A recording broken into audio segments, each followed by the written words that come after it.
কস্তুৰবা গান্ধী বালিকা বিদ্যালয় নিৰ্মাণৰ নামত ব্যাপক দুৰ্নীতি অতি নিম্নমানৰ ইটা আৰু ৰড ব্যৱহাৰ কৰি তিনিমহলীয়া অট্টালিকা নিৰ্মাণৰ অভিযোগ মানকাছৰৰ ফেকামাৰী কস্তুৰবা গান্ধী বালিকা বিদ্যালয় নিৰ্মাণৰ নামত ব্যাপক দুৰ্নীতি তারপরে আপনার এক্সট্রা কিমান দিছে এটু সাউক সারাই গেছে ইয়ার পরে কিমান ধরে 1 ফুট এখন না 14 ইঞ্চি 1 ফুটেরও বেশি না না এটু তো একই তো পিছত ক্যামেৰাৰ সন্মুখতে কি কলে শুনক দায়িত্বত থকা অভিযন্তাই মই তেওঁলোকৰ যিখিনি ভুল আছিলে এখিনি ভুলখিনি মই সংশোধন কৰি দিছো এতিয়া সাজাৰ যিখিনি আছিলে এখিনি দেখা গৈছে সাজাত অলপ প্ৰবলেম আছে এখিনি মানে আপোনাৰ নিটেকত কামটো হৈছে এটো আছে আপুনি আমাৰ চোৱাচিতা কৰিছে এটো যিখিনি ভুল হৈছে এখিনি আপোনাৰ গাফিলতিৰ বাবে হৈছে মোৰ গাফিলতিৰ মই নকওঁ কাৰণ প্ৰেছাৰকটো মই নিজেই সিঙ্গল মানুহ হয় পুৰা ডিস্ট্ৰিক্টত কাম কৰি আছো কোনো জুনিয়ৰ ইঞ্জিনিয়াৰ নাই প্ৰথম কথা হৈছে আমি গুৱাহাটীতো আমি অৰ্ডাৰ দিছো যে আমি কামৰ জুনিয়ৰ ইঞ্জিনিয়াৰ এজন লাগে তাৰ পিছতো মই যিকোনো প্ৰকাৰে মই কামখিনি ভাল হোৱাৰ কাৰণে চেষ্টা কৰো আৰু আপোনালোকে নিশ্চয় জানে মই গোটেই ডিস্ট্ৰিক্টত ঘূৰিয়ে থাকো এটো মই চেষ্টা কৰো যে গোটেইখিনি কাম যিকোনো প্ৰকাৰে ভাল হ'ব লাগে আৰু কন্ট্ৰাক্টৰক সেই হিচাপত মই প্ৰেছাৰ কৰো বা যিমানখিনি সময় মই দিব পাৰো মই আহি থাকো সেইদিনাখন প্ৰবলেম হৈছে পিছদিনাখন আহি লগে লগে মই সব ইটা নমাই দিছো নমাই দি পেলাই মই কৈছো ইমিডিয়েটলি এইখিনি ৰিমুভ কৰি দিব লাগে আৰু ড্ৰেইনত ক'ত লগাব লাগে লগাওক কিন্তু ইয়াৰ পৰা আঁতৰাই দিয়ক মই নিজে খাৰা হৈ 1 ঘণ্টা গোটেইখিনি বস্তু আঁতৰাই দিছো গতিকে এতিয়া ষ্ট্ৰিক্টলি ইনষ্ট্ৰাকচন দিয়া হৈছে কন্ট্ৰাক্টৰক যে কামখিনি ঠিক কৰে কৰিব আৰু যি ভুল আছে তেওঁলোকে অলৰেডি ষ্টেটমেন্ট দিছেই কৰিব বুলি পেলাই তেওঁলোকে কৈছে আৰু এইখিনি মই গোটেইখিনি যি কাম আছে মই ভালদৰে চাই পেলাই তেওঁলোকে যাতে গাফিলতি কৰিব নোৱাৰে এইখিনি কাৰণে মই সজাগ হ'ম আৰু ধ্যান ৰাখিম অতি নিম্নমানৰ ইটা আৰু ৰড ব্যৱহাৰ কৰি তিনিমহলীয়া অট্টালিকা নিৰ্মাণ কৰি থকাৰ অভিযোগ তুলিছে সদৌ অসম গৰিয়ামৰীয়া দেশী জাতীয় পৰিষদৰ সাংগঠনিক সম্পাদক আক্তাবুৰ ৰহমানে আৰু ইয়াত এটা কিমান ডিসটেন্স কিমান এই দ ফাক্তা দ এই দ ফাক্তা দে তলে জালি গ্যাপটা বেশি উল্লেখযোগ্য যে ৰাজ্যৰ শিক্ষা বিভাগৰ পৰা দক্ষিণ হালমৰা মানকাছৰ জিলাত তুমনি আৰু ফেকামাৰীত কস্তুৰবা গান্ধী বালিকা বিদ্যালয় নিৰ্মাণৰ বাবে প্ৰায় 3 কোটি 37 লাখ টকা আবণ্টন দিয়া হৈছিল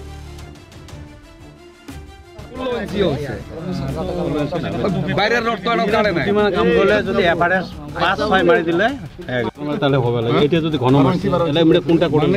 ইয়াৰে মানকাছৰ আৰু ফেকামাৰী কস্তুৰবা গান্ধী বালিকা বিদ্যালয় নিৰ্মাণৰ বাবে গুৱাহাটীৰ আমিনুৰ ৰহমান নামৰ ঠিকাদাৰজনক দায়িত্ব প্ৰদান কৰা হৈছে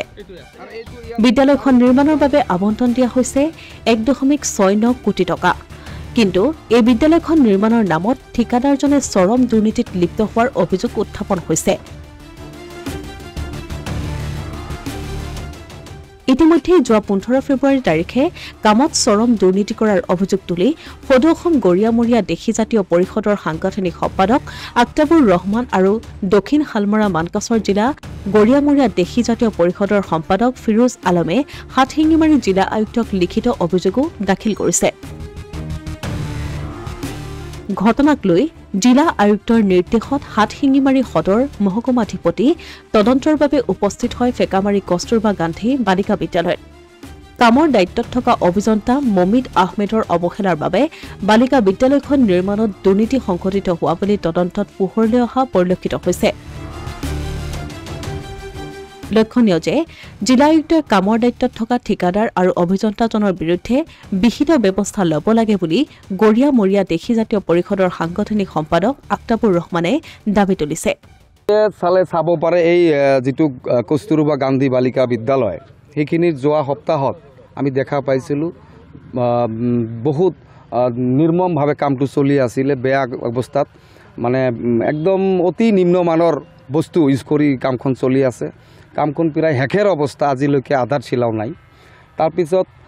যি চিলাপটো বনাইছে এইটো তিনটা চিলাপ হয় এইটো তিনতালীয়া বিল্ডিং বুলি কয় তিনতলীয়া তো একেবাৰে ওপৰৰ যিটো চিলাপ আমি দেখা পালোঁ চিলাপত যিখিনি ৰড থাকিব লাগে ধৰক 4 ইঞ্চি গেপত ৰডটো থাকিব লাগে চিলাপত কিন্তু এইটো 8 ইঞ্চি 9 ইঞ্চি 16 ইঞ্চিলৈকে হৈ গৈছে কিন্তু এইটো কেনেকৈ হ'ল এইকাৰণে আমি যোৱা সপ্তাহত আমি এখন কমপ্লেইন কৰিছিলোঁ আমি ডিসি মহোদয়ক লিখিত আকাৰে তো ডিসি মহোদয়ে আজি অফিসৰ পৰা আমাৰ এসডিও সদৰ ছাৰক পঠাই দিছে ইনকুৱাৰীৰ কাৰণে পিডব্লিউডিৰ ইঞ্জিনিয়াৰো আহিছে লগতে আমাকো ইনফৰ্ম কৰিছে আমিও আহিছোঁ আহাৰ পিছত চালু এষ্টিমেটৰ লগত লৈ অহা নাই পিছতহে লৈ আহিলে আহাৰ পিছত ইষ্টিমেটত দেখিলে ইষ্টিমেট চোৱাৰ পিছত কিন্তু ইষ্টিমেটত যিমানখিনি ৰড দিব লাগে সেইটো সিমানখিনি হোৱা নাই আৰু সাজা এইটো স্বীকাৰ নিজেই আমাৰ ইঞ্জিনিয়াৰে যিজন আহিছিলে ইঞ্জিনিয়াৰে স্বীকাৰ কৰিছে যে এইটো হয় অলপ খেলি মেলি কামটোত হৈছে কোৱা গৈছে আমি এইটো ঠিক কৰিম বুলি ক'লোঁ কিন্তু ওপৰৰ চিলাপখিনি যে হৈ গ'ল ছাদটো এইটো কেনেকৈ ঠিক কৰিব য'ত নাকি 4 ইঞ্চিৰ ঠাইত 16 ইঞ্চি গেপ হৈ গ'ল ৰডটো এইটো ৰড আৰু প্লাছ ৰডটো আছিলে টাটাৰ ইষ্টিমেট হিচাপেতো আমি জানামতে টাটাৰহে দি পেলাই বিল উঠাব লাগে কণ্ট্ৰেক্টাৰবিলাকত চৰকাৰে তাৰমানে চৰকাৰে টাটাৰ নহ'লে নিৰ্মাণ ইউজ কৰিব দিয়ে কিন্তু এখেতসকলে দুৰ্গাপুৰ ইউজ কৰিছে আৰু ছাৰে আমাৰ নিজে উপস্থিত থাকি আজি চালে যে কামখনত খেলি মেলি হৈছে তথাপি আমি আৰু বুজাই দিলোঁ ভালকৈ ইষ্টিমেট যিজন জানে ইষ্টিমেট বুজা মানুহ আমি বুজাই দিলে ইঞ্জিনিয়াৰক ক'লে হয় এইটো আমাৰ অলপ খেলি মেলি হৈছে এতিয়া ইনকুৱাৰী হৈ গ'ল আমাৰ DC মহোদয়ৰ ওপৰত পূৰ্ণ আশ্বাস পূৰ্ণ বিশ্বাস আছে যে তেখেতে ইনকুৱাৰীত পঠাইছে কামখন এতিয়া ভাল হ'ব আৰু এইটোৰ বিহিত ব্যৱস্থা এটা গ্ৰহণ কৰিব বুলি আমি আশাবাদী অসমীয়া প্ৰতিদিন ডিজিটেল সংবাদ মানকাছাৰ